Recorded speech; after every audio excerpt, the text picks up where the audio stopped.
Hi everyone, welcome back to Be Rich. It's me, Vinod, recording remotely again from Bangalore. Today, I wanted to get a video out, though I'm a little busy and I'm running around. I don't want to miss this opportunity to talk about a few things which are of interest to me and definitely of interest to you. What did I want to talk about today is this idea that something is a sure shot. There are no sure shots, and I wanted to show you that throughout history, there have been no sure shots in life. Even great things can fail. In history, we have seen this before, like in the case in point of Titanic. It was called the Unsinkable, and it finally sank. The Lehman Brothers were said to be too big to fail, and they failed. Then, of course, even something as the elections we saw 2020, 2024, everybody said many things, and the results came out to prove differently in the US. So, this shows you that it's not easy to look at situations and data and numbers and easily say and predict what is going to happen. So, that being said, there's a few key things which I want to talk about regarding investing in the Tatas.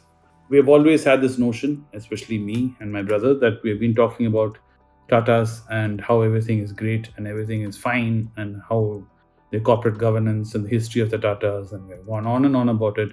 And I do want to take little time to kind of level the playing field because I don't want it to be completely lopsided where we are trying to tell you that everything about the Tata is always great and nothing to go wrong. There have been many instances in Tata Group companies, specific companies, which have struggled to perform in the market and also have got mired in controversies. But by and large, they keep the interests of the investors at heart. And that is what is the main reason why we keep looking at them. Like I shared in the 52-week challenge group in Instagram about another promoter and what has been happening in that company. And I did explain to you further there why it is important and paramount knowing who the promoter is and the integrity of the promoters and their motivations for doing the business they're doing before investing, just not based on financials. That it's important to look at the promoters and who's running the company before we even dive into the financials. That said, that is not of something of great concern as far as the Tatas are concerned. The Tatas have proven time and time again that they can be trusted, that their values which we hold in dear and high regard, and they keep investors, small investors like you and me, in their minds when they try and do anything in their companies in terms of diversification and investing or business plans. Well, that said, there's a couple of things going forward in this year that I want you to keep in mind before you decide to invest in any of the Tata Group companies. First, let's talk about their strengths. Their strengths are diversification. They're a multi industry, multi brand, multi business conglomerate. They've been doing this for over 150 years and they have complete integration now with after Chandrasekhar has taken over between the group, and they're slowly starting to consolidate their brands and their businesses into companies and becoming powerhouses in each sector. That integration is good news for an investor. Second thing is economies of scale. They can scale up and move and engage in the market at scales which most of their competitors would find very hard because of the enormous size of the company and the enormous reserves they have, and most importantly, the enormous amount of goodwill the Tata name has in the Indian market. So that goes a long way. Then, long term fundamentals. If you take the history of any of their company, you can look over it and pour over data over 10, 15, 20 years and see how the company has been doing, how the management has been doing, how earnings have been growing, how they've made commitments to invest in a certain sector or in a certain, let's say, in capital expenditure, and they follow through with it or not. The kind of long-term fundamentals is there, and we can also as investors see and analyze and see if it is proof there for us to see. What are the concerns? I've laid out all the good things about it. So where are the concerns? You must be wondering by now, since you said this is going to be level the playing field as far as considering the Tata shares is concerned. So far, you have not said anything that rings alarm bells and I should be worried about as an investor. True. Here are the concerns. One, most of these concerns are related to us, market participants. It's got nothing to do with actually the companies or the Tata Group or what they're doing. It is the problem lies in turn with us.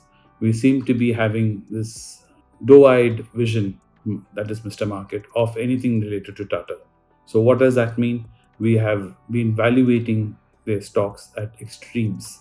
The earning potentials of any of these companies doesn't match the price we are willing to pay, right? Even if you're looking at future earnings, it doesn't make sense the price the market is willing to pay because it is going into eye-watering levels. So keep that in mind when you decide to take any of these Tata Group companies. That to be sensible, the way you value these companies in terms of what the market is currently paying for these companies. Does it make sense? So keep that in mind. The next thing which I want to talk about is price and fundamentals. Price and fundamentals is question of, is it correct fundamentally what the company is doing in terms of business for the price we are being asked to pay for it. So price and fundamentals is something also which you should keep in mind when you're looking at these companies. As far as valuations are concerned, they are trying to see earnings potential which is not there.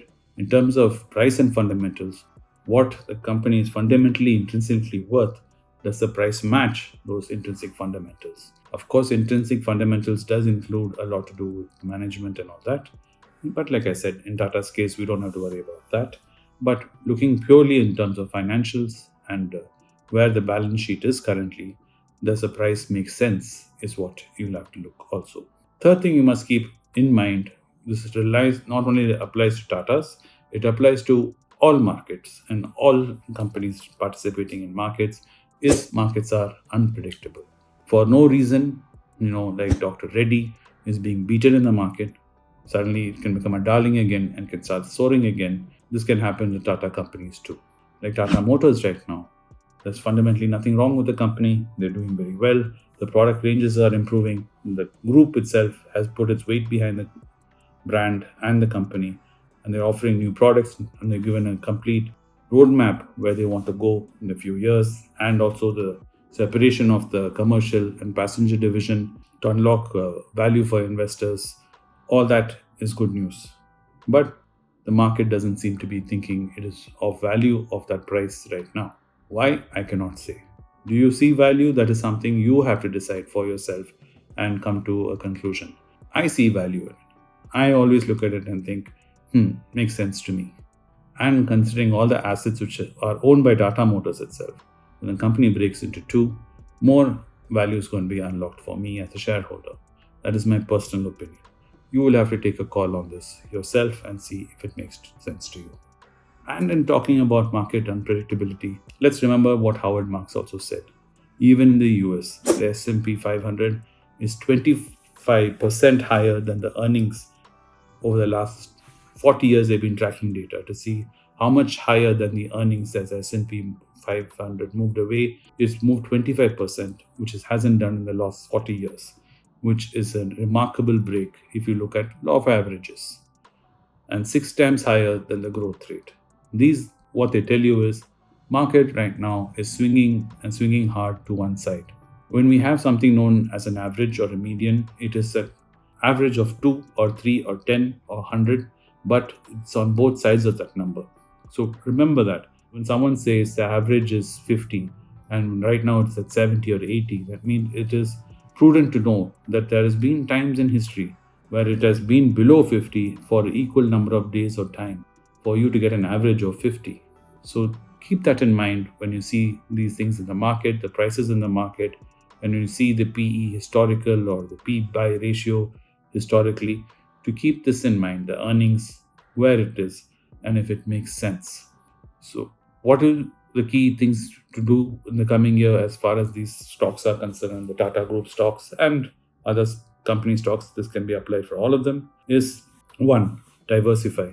Like I was talking to Dana in a video, don't just stay in banking stocks. I know when we look at different coffee ranges, some of us have a different coffee range of only 100 rupees or 200 rupees. So sometimes just buying South Indian Bank or buying an IDFC over and over again looks like a sensible thing to do, since that is only in different coffee. That is not diversifying. Diversifying is taking various sectors, right? To be it banking, be it pharma, be it IT. And like I told Dana in that video, if you're unable to buy a pharma company or an IT company because it's way out of price range for you, you can always consider buying the ETF. for that sector, like the ETF for the pharma, ETF for the IT. So that way you keep diversifying and hedging your bets across various sectors depending on what happens in the market, what happens macroeconomically. It gives you opportunities to still come out on top. And the last thing which I do advise you to do is the next 247 days, like I've been saying, to invest, but to invest in small tiffin coffee ranges. That's what I plan to do. I advise you strongly to do that. Unless until there's a reason to change that strategy, I advise you to stay to that tiffin coffee. I'm later on, I'll come out with a video on exactly roadmap of what I want us to do for the 247 days. But till then, keep this in mind. Going forward, stay in different coffee ranges. The main reason is, like Shashwat said, you learn to dollar cost average, as they say, or rupee cost average. That means you buy shares at different price points. Your cost of overall of your portfolio tends to average out, and you feel much better. So when the prices move, as you're buying on an everyday basis, you see prices moving up and down or a monthly up and down. Over a period of time, your price will slowly be tickering up. This is all the information I had for you today. I hope you have a wonderful day ahead and you're looking forward to your new year. Do be safe out there in all your parties and revelries, whatever you wish to do. And nothing else more to say. I'll see you again in another video from another location soon. Thanks for watching the video as always. See you again soon. Bye. Hey guys, that my uncles Vinod Srinivasan, Anand Srinivasan and I have rolled out our Substack, which is basically a blog/newsletter where we're going to post our original research onto it. And we've analyzed macroeconomic trends. And a lot of you know my uncle Anand Srinivasan and I regularly write for The Hindu. And these articles are also going to be made available for you in the Substack. The link is moatinvesting.substack.com. You'll find it in the description and in the video right now. We hope you go check it out. We've put a lot of time and effort into it. And please give us comments and feedback on what you read. Thank you.